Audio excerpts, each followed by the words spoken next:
สวัสดีค่ะวิวจาก Channel Point of View ค่ะหลังจากที่เราเล่าเรื่องประวัติศาสตร์ความขัดแย้งระหว่างชาติต่างๆไปมากมายนะคะไม่ว่าจะเป็นสงครามโลกครั้งที่1สงครามโลกครั้งที่2หรือว่าจะเป็นความขัดแย้งระหว่างเกาหลีเหนือกับเกาหลีใต้แน่นอนว่ามีอีกคู่หนึ่งค่ะซึ่งเป็นคู่เด่นๆในโลกเลยแล้วก็หลายคนอยากรู้กันนะคะนั่นก็คือความขัดแย้งระหว่างจีนกับไต้หวันนั่นเองค่ะซึ่งขอบอกเลยนะคะว่าคู่นี้เป็นคอนฟ lict ที่ยิ่งใหญ่แล้วก็ยังส่งผลถึงปัจจุบันนี้ค่ะเชื่อว่าตอนนี้หลายคนน่าจะแปลกใจใช่ไหมคะทำไมแบบฉากหลังเปลี่ยนไปขอบอกค่ะว่าไม่ได้เปลี่ยนแค่ฉากหลังแต่ว่าในคลิปนี้จะมีอะไรพิเศษลองเงี่ยหูฟังให้ดีๆทั้งคลิปนะคะรับรองว่าคุณจะหลงรักมันแล้วเดี๋ยวเราจะมาเฉลยตอนหลังว่าเกิดอะไรขึ้นทำไมคลิปนี้ถึงแบบโปรดักชันยิ่งใหญ่เพลงเพราะอะไรขนาดนี้นะคะกดดันว่ะมีคนแอบแสดงตัวมาแล้วนิดหน่อยนะคะเอาเป็นว่าถ้าพร้อมกันแล้วนะคะยังค่ะยังไม่อยากเล่าให้ฟังใครที่ยังไม่ได้กดปุ่ม subscribe ให้ Channel Point of View นะคะกดปุ่ม subscribe ก่อน subscribe เสร็จแล้วอย่าลืมกดปุ่มกระดิ่งเล็กที่อยู่ด้านข้างด้วยนะคะมันจะได้แจ้งเตือนทุกครั้งเลยที่วิวอัพคลิปวิดีโอใหม่ๆค่ะโอเคพร้อมจะไปฟังความขัดแย้งระหว่างจีนกับไต้หวันหรือยังคะถ้าพร้อมแล้วก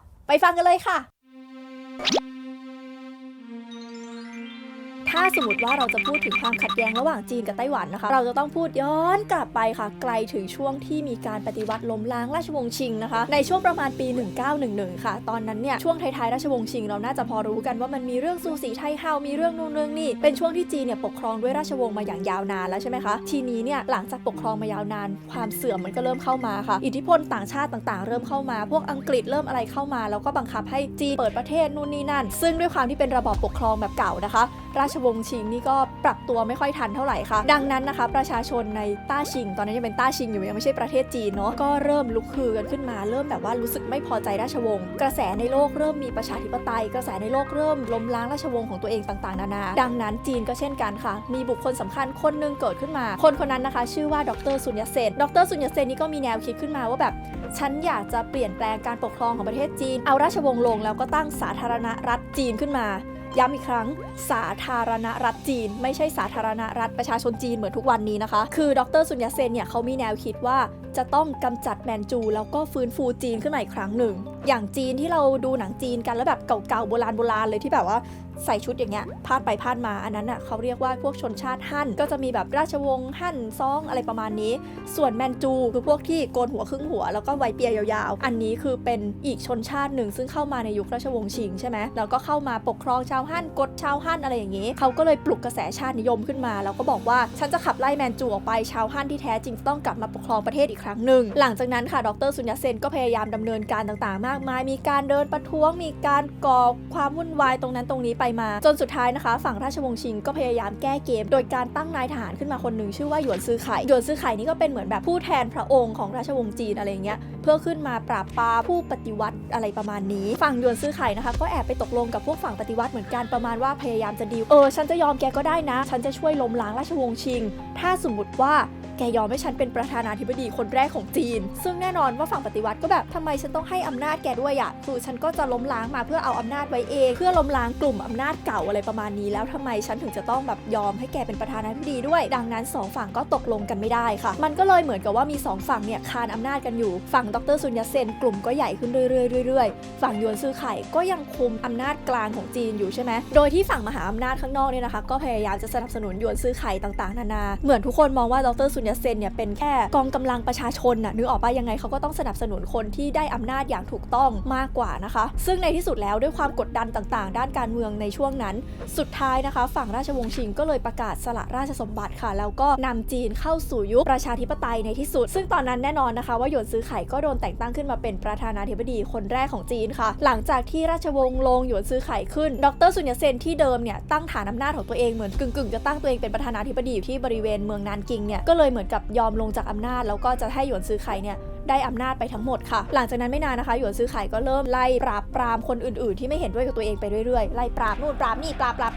บจนในที่สุดดรซุนยัตเซนเนี่ยอยู่ไม่ได้อยู่ในจีนนี่โดนปราบแน่ๆก็เลยหนีไปอยู่ที่ญี่ปุ่นหลังจากที่ดรซุนยัตเซนหนีไปอยู่ที่ญี่ปุ่นได้ไม่นานนะคะปรากฏว่าลายของหยวนซือไข่ก็ออกค่ะคือเขาเนี่ยไม่ได้อยากเป็นประธานาธิบดีสิ่งที่เขาล้มล้างราชบัลลังก์ไปอ่ะเขาอยากเป็นฮ่องเต้เขาก็เลยตั้งตัวเองขึ้นมาเป็นฮ่องเต้แล้วก็เหมือนจะตั้งราชวงศ์ใหม่ขึ้นปกครองจีนแทนแต่ว่าประชาชนคิดว่ายอมไหมไม่มีทางนะคะประชาชนก็ออกมาโวยวายอาละวาดประท้วงกันทั้งประเทศใครจะบอกว่าบาปบุญคุณโทษอะไรก็ไม่รู้นะ แต่ว่าแฟกต์ตามประวัติศาสตร์ก็คือหลังจากนั้นไม่ถึง1 ปีเนี่ยหยวนซือไข่ก็ตายหลังจากหยวนซือไข่ตายตอนนี้ไม่มีใครกุมอำนาจแล้วไงประเทศจีนนะคะก็เลยเข้าสู่ยุคขุนศึกซึ่งยุคขุนศึกนี่ก็เหมือนกับว่าการแตกเป็นก๊กต่างๆคนนี้ก็พยายามจะตั้งตัวเองขึ้นมาบอกว่าฉันขอคุมอำนาจคนนี้ก็คุมอำนาจคนนี้ก็คุมอำนาจมีขุนศึกเกิดขึ้นเต็มไปหมดเลยจนสุดท้ายนะคะดรซุนยัตเซนที่หนีไปอยู่ที่ญี่ปุ่นเนี่ยก็ทนไม่ได้ก็เลยเดินทางกลับประเทศจีนมาค่ะแล้วก็ตั้งพรรคการเมืองขึ้นมาพรรคหนึ่งชื่อว่าพรรคก๊กมินตั๋งชื่อคุณและแม่ก๊กมินตั๋งซึ่งดรซุนยัตเซนเนี่ยนะคะด้วยความที่เป็นคนที่ค่อนข้าง international นิดนึงก็พยายามจะขอความช่วยเหลือจากนานาชาติขอไปขอมาฝั่งมหาอำนาจทั้งหลายก็บอกว่าไม่เอาฉันไม่อยากยุ่งกับปัญหาการเมืองภายในของแกก็ไม่มีใครมาช่วยนะคะจนกระทั่งพรรคก๊กมินตั๋งเนี่ยไปขอความช่วยเหลือจากประเทศนึงค่ะนั่นก็คือสหภาพโซเวียตนั่นเองซึ่งสหภาพโซเวียตก็บอกว่าได้ฉันจะให้ทุนให้แกไปรวบรวมชาติต่างๆนานาแต่ฉันขอข้อหนึ่งสหภาพโซเวียตเนี่ยเป็นคอมมิวนิสต์ใช่ไหมคะและตอนนั้นเนี่ยในประเทศจีนกำลังเริ่มตั้งพรรคคอมมิวนิสต์ใหม่ๆเป็นพรรคจิ๋วๆเล็กๆสหภาพโซเวียตบอกว่าฉันช่วยแกได้แต่แกต้องสนับสนุนพรรคคอมมิวนิสต์ด้วยให้แบบเขามีที่ยืนในประเทศจีนดังนั้นนะคะดรซุนยัตเซนก็เลยตกลงพรรคคอมมิวนิสต์ก็เลยเกิดขึ้นในประเทศจีนตอนนั้นค่ะหลังจากนั้นไม่นานนะคะประมาณปี1919ช่วงนั้นเนี่ยจำได้ใช่ไหมสงครามโลกครั้งที่1เพิ่งจะจบลงสงครามโลกครั้งที่1จบลงเกิดอะไรขึ้นเกิดสนธิสัญญาแวร์ซายสนธิสัญญาแวร์ซายที่ไปก่อความวุ่นวายทั่วโลกอย่างถ้าใครได้ฟังคลิปสงครามโลกครั้งที่1ก็จะเห็นว่ามันมีการเซ็นอะไรที่ไม่เหมาะไม่สมบางอย่างที่ทำให้เยอรมันเจ็บช้ำน้ำใจเช่นเดียวกันค่ะในจีนก็มีปัญหาเหมือนกันเพราะว่าสนธิสัญญาแวร์ซายเนี่ยให้อำนาจกับญี่ปุ่นประมาณว่าจีนต้องเสียอะไรบางอย่างให้กับญี่ปุ่นซึ่งตอนนั้นเนี่ยปัญหาคือจีนไม่ได้มีรัฐบาลกลางที่เดียวไงมีรัฐบาลกลางที่ปักกิ่งซึ่งตั้งตัวเองขึ้นมาแล้วบางคนก็ไม่ยอมรับแล้วก็มีรัฐบาลของดรซุนยัตเซนที่ก็อำนาจพอๆกันดังนั้นนะคะในวันที่จะเซ็นสนธิสัญญาแวร์ซายเนี่ยรัฐบาลทั้ง2กลุ่มเนี่ยก็เข้าไปด้วยทั้งคู่เลยเข้าไปถึงปรากฏว่ารัฐบาลของฝ่ายเหนือก็คือฝั่งของแบบเมืองปักกิ่งเนี่ยดันที่จะเซ็นสนธิสัญญาแวร์ซายในขณะที่ฝั่งดรซุนเนี่ยก็ไม่พอใจกับเรื่องนี้ประมาณว่าทำไมแกถึงยอมให้ประเทศจีนเสียผลประโยชน์ด้วยการยอมเซ็นสนธิสัญญาชิ้นนี้สุดท้ายนะคะหลังจากออกมาทุกคนก็ประท้วงทั้งประเทศจีนนี่ตีกระจุยกระจายไปทั้งประเทศเลยเรียกได้ว่าเละอีกรอบนึงค่ะแต่ว่าด้วยความสามารถทางการทูตต่างๆนะคะดรซุนยัตเซนก็พยายามจะไปเจรจากับรัฐบาลฝั่งเหนือแหละประมาณว่าเรามาดีกันเถอะเรามามีความร่วมมือกันเถอะเรามารวมประเทศจีนเป็นประเทศเดียวกันเถอะเหมือนจะตกลงกันได้แต่ปรากฏว่าสวรรค์ไม่เป็นใจค่ะอีกแล้วนะคือผ่านไปไม่นานแค่แบบ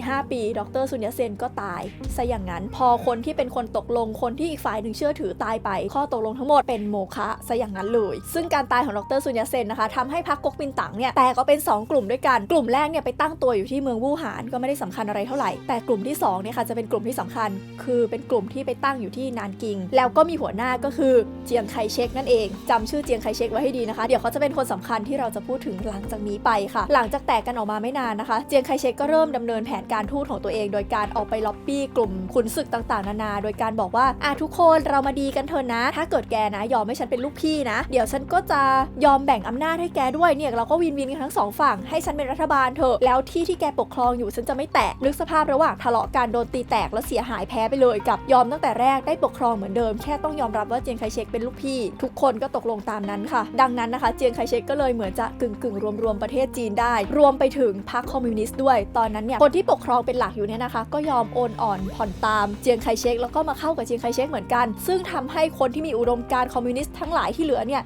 รับไม่ได้แล้วก็ตั้งผู้นำใหม่ขึ้นมาอีกคนหนึ่งชื่อว่าเหมาเจ๋อตุงนั่นเองเหมาเจ๋อตุงมาแล้วนะคะคนสำคัญของเราในวันนี้เหมาเจ๋อตุงนะคะก็เลยตั้งตัวเองขึ้นมาเป็นหัวหน้าพรรคคอมมิวนิสต์แล้วก็ตั้งกองทัพแดงขึ้นมากองทัพแดงคือกองทัพแบบคอมมิวนิสต์ประมาณนี้นะคะซึ่งทำให้เจียงไคเชกรู้สึกว่าโดนคุกคามก็เลยหันมาปราบปรามคอมมิวนิสต์ค่ะทั้ง2ฝั่งก็เลยเริ่มตีกันตอนนี้นี่แหละที่ผ่านมาทั้งหมดคือเกริ่นล้วนๆเลยออกนอกเรื่องไปยาวมากนะคะหลังจากนั้นไม่นานค่ะเจียงไคเชกก็เหมือนว่าจะได้ปกครองประเทศจีนนะแต่ด้วยความที่การเมืองภายในมันแบบว่าวุ่นวายไงนึกออกปะเจียงไคเชกกับเหมาเจ๋อตุงนี่ก็ตีกันต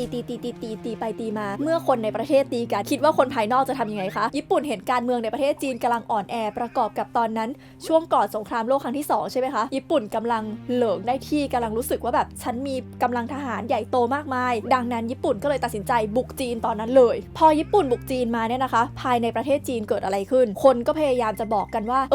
เจียงไคเชกเรายอมจับมือกับเหมาเจ๋อตุงก่อนไหมเราร่วมมือกันไปจัดการญี่ปุ่นก่อนแล้วเดี๋ยวพอญี่ปุ่นออกไปเราค่อยกลับมาตีกันใหม่แต่ตอนนั้นนะคะสิ่งที่เจียงไคเชกคิดก็คือไม่ได้ถ้าฉันยอมคอมมิวนิสต์ตอนนี้คอมมิวนิสต์ก็จะเติบโตยิ่งใหญ่ ไม่ได้การไม่โอเคดังนั้นเจียงไคเชกก็เลยไม่ยอมมันก็เลยเหมือนสงครามแบบ3ก๊กอย่างเงี้ยมีเจียงไคเชกมีเหมาเจ๋อตุงแล้วก็ทะเลาะกับญี่ปุ่นไปด้วยก็ตีกันวุ่นวายเรียกได้ว่าประเทศจีนตอนนั้นนี่เละแบบเละตุ้มเป๊ะเลยนะหลังจากอยู่ในสภาพนี้มาแบบ 3-4 ปีด้วยกันคนมันก็ทนไม่ได้นะคะดังนั้นก็เลยมีเหมือนทหารคนนึงเนี่ยแหละของเจียงไคเชกรับไม่ได้แล้วก็ตัดสินใจไปลักพาตัวเจียงไคเชกเองเลยลักพาตัวมาถึงก็เหมือนแบบลองนึกสภาพดูอะเหมือนแบบเจียงไคเชกโดนลากมาแล้วก็จับมัดมือแล้วก็แบบแกจะดีกับเหมาเจ๋อตุงได้ไหมเพื่อประเทศอะไรอย่างนี้นะคะซึ่งในที่สุดเนี่ยเจียงไคเชกก็เลยจำเป็นจะต้องยอมจับมือกับฝั่งคอมมิวนิสต์ก่อนค่ะเรียกได้ว่าพรรคก๊กมินตั๋งดีกว่าจับมือกับพรรคคอมมิวนิสต์เพื่อจะปราบปรามญี่ปุ่นแต่กว่าจะจับมือกันเนี่ยก็ไม่ทันแล้วเพราะตอนนั้นเนี่ยญี่ปุ่นบุกเข้ามาจีนแล้วก็ทำให้เกิดเหตุการณ์ที่นานกิงนะคะแล้วก็ทำให้จีนเละไปเลยเหตุการณ์ที่นานกิงนี่ก็เป็นเหตุการณ์ที่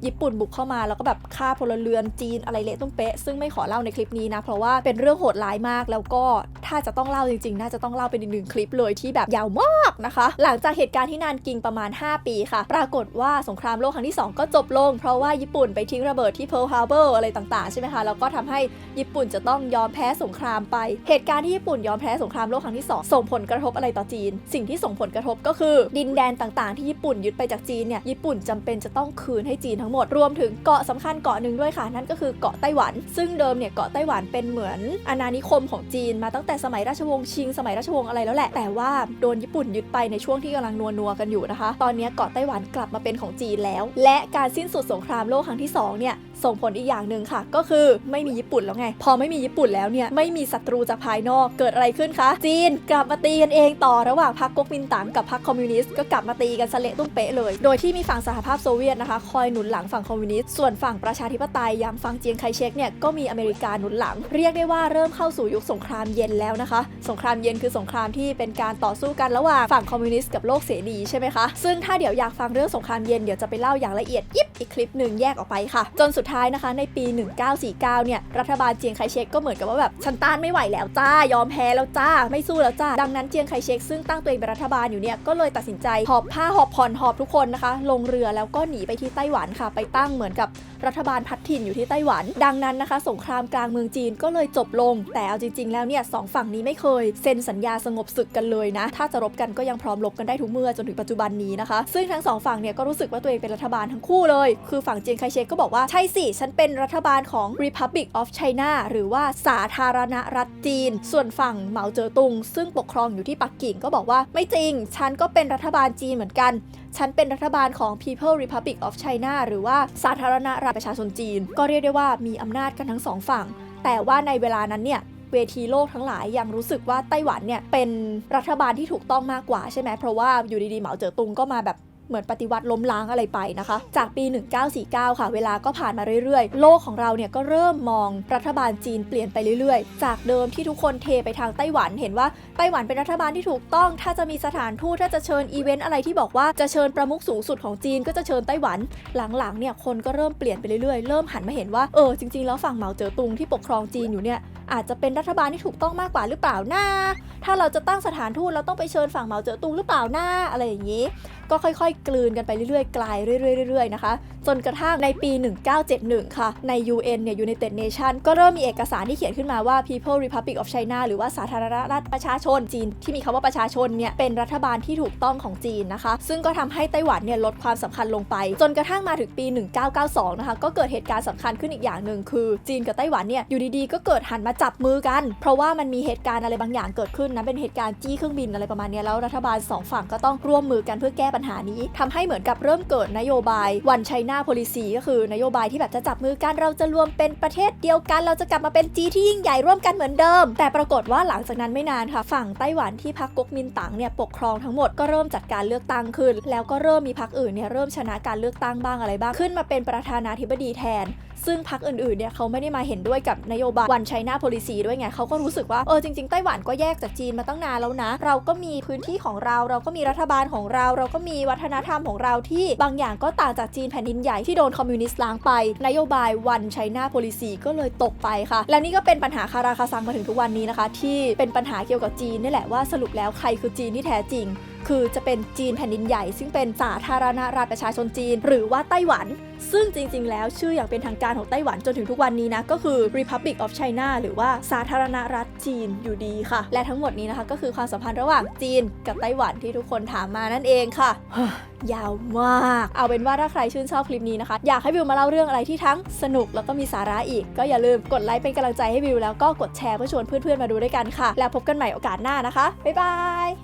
สวัสดีค่ะนี่นะคะสาเหตุที่ทำให้โปรดักชันเรายิ่งใหญ่อลังการกว่าปกติเสียงเพลงดีกว่าปกติทุกอย่างดีกว่าปกติเพราะว่าวันนี้วิวมาอยู่ที่ Mad Puppet Studio ครับผมขอใช้โอกาสนี้ในการแนะนำตัวผมเจนนะครับ Mad Puppet Studio เราเป็นช่องที่ทำ Music Production นะครับผมก็ทำพวก cover เพลงต่างๆนะครับผมแล้วก็ได้มีแบบการเอาแบบยูทูบเบอร์มา cover เพลงด้วยกันวิวมาทำอะไรที่นี่วิวมาร้องเพลงครับผมเป็นสิ่งที่พิเศษมากใน Mad Puppet Studio เป็นเพลงจีนเพลงแรกใน Mad Puppet Studio เพลงที่วิวร้องนะคะคือเพลงเหมยฮัวนั่นเองซึ่งเพลงเหมยฮัวเนี่ยมันพูดถึงดอกเหมยนะแล้วก็พูดถึงแบบดอกไม้ประจำชาติจีนที่เป็นดอกไม้แห่งความแข็งแกร่งอดทนต่างๆพอร้องเพลงนี้ก็เลยรู้สึกว่าเราควรจะเล่าถึงเรื่องเกี่ยวกับชนชาติจีนนี่แหละต้องบอกก่อนว่าตอนแรกที่วิวเลือกเพลงบอกว่าเป็นเพลงนี้แล้วเราฟังเฮ้ยมันเป็นเพลงในร้านติ่มกินฮะเก่าแล้วเราได้ยินเพลงเนี้ยทุกคนคือแบบนึกถึงเหมยฮัวจะนึกถึงแบบร้านติ่มซำนึกถึงเคียนหมี่มี่แต่จริงๆแล้วอะเพลงอื่นๆมันก็เป็นแบบร้านติ่มซำจริงๆแหละแต่เพลงนี้ไม่ใช่เนื้อหามันเป็นแบบแทบจะเป็นเพลงชาติเลยอะนั่นแหละค่ะสาเหตุที่ทุกอย่างมันดีกว่าปกติก็ต้องขอบคุณ Mad Puppet Studio นะคะแล้วก็ใครอยากฟังวิวร้องเพลงสามารถกดไปดูให้น่าจะลงไว้ให้แถวนี้สักฝั่งนึงนี่แหละเอาเป็นว่า